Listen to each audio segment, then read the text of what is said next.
International হলো,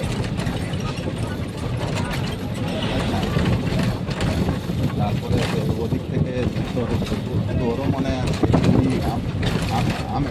মানে Ahmedabad conference, conference, এগুলো তোরও মনে আছে।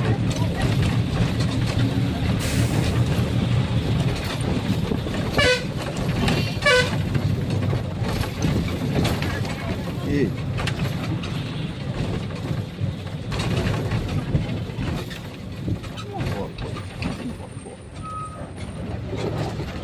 তোর থেকে শুনি, বল। তোর থেকে শুনছি, বল কি সব।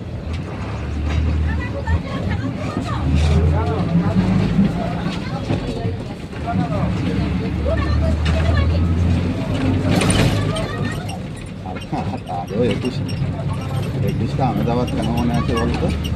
ওই তো মানে আমাদের হচ্ছে হাসরত মহানি আর স্বামী প্রমাণান্ত করলো, ঠিক আছে। এবার ওই সময় তো তোর মানে কী বলবো, বাচ্চা ছেলেটা প্রেসিডেন্ট ছিল, হাকিম আফজল খান প্রেসিডেন্ট ছিল, মানে পুরো চালাতে হচ্ছে গান্ধী।